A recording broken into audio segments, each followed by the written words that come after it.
At eto nga mga brother, no, kung ikaw ay naging bata, malamang nakita mo sila. At ito kakaiba to kasi mga babaeng clown to. Dito nga to sa Robinson Antipolo, merong isang kompetisyon ng mga lady clown. At tinanong ko sila kung anong masasabi nila sa tagumpay ni Diwata Pares Overload. So paano mga brad? Isa-isahin natin sila. Let's do this! Hello ma'am, ano pong pangalan niyo ma'am? Maria Ruby. Kung may diwata ng pares, ako naman yung diwata ng clown. Anong masasabi niyo kay Diwata? Wala naman ako masabi, gusto. Pero sa tingin niyo, masarap yung parisan niya. Mas masarap pa ako sa pares niya. Sir, magandang araw po. Ano pong pangalan niyo, sir?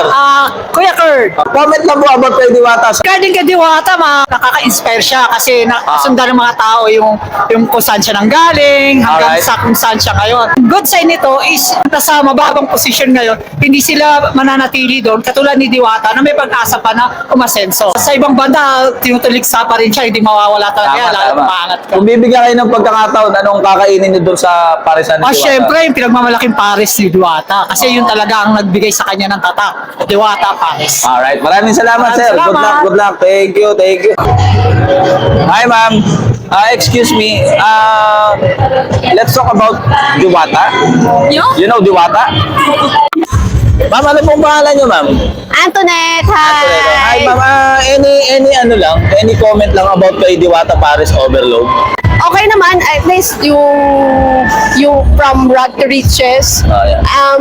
It determines that she or he did it by herself. But you know, there are a lot of people help him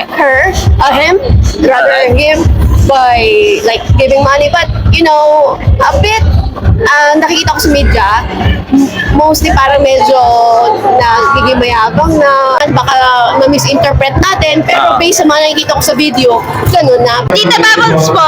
Sali po kayo sa clown competition, tama? Yes po! Anong masasabi niyo sa tagumpay ni Diwata? Nakaka-inspired po si Diwata. Napakasipag niya po na tao. Kung bibigyan ka ng pagkakataon, anong kakainin mo sa restaurant ni Diwata? Gusto ko rin po matikman yung pares niya. Kasi doon ako natatakam sa pares niya tuwing na napapanood po namin. Ay, magandang hapon po. Ano po pangalan niyo, ma'am? Ako po si Ate Honey. Ani, kasali po kayo sa clown competition. Ah, yes po. Konting interview lang po. Anong masasabi niyo sa tagumpay ni Diwata ngayon sa tinatamasa niya? Masasabi ko lang po, nakakabilib po siya kasi dati lang din siyang mahirap. Tapos ngayon, umangat na po siya sa buhay niya. Kaya sana wag po siyang magbago kasi marami po siyang na-inspire na tao. Kung bibigyan ka ng pagkakataon, anong kakainin mo sa restaurant ni Diwata? Siyempre po yung ano niya, yung sikat niya na Pares Overload. Hindi ka ba high blood dati? Kasi puro Hindi ano po, yun, hindi. di ba? Ano Hindi po. masasabi mo sa mga nambaba sa kanya? Para po sa mga nababa sa kanya, pagpatuloy lang nila para mas lalong sumikat si Diwata. Tama, tama. Congrats ate, congrats. Thank you, thank you. Good luck, thank you. Yes, Jojo Perez po. Comment lang po about kay Diwata Pares Overload. Unang-una, congratulations kay Diwata. Okay, dahil ang pares mo overload. Kahit hindi ko pa natitikman. Pero kung kayo ang tatanungin, anong gusto nyong kainin sa tindahan ni Diwata?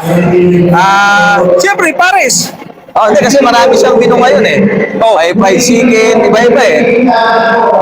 Kung ano yung best seller, doon ako. Oh,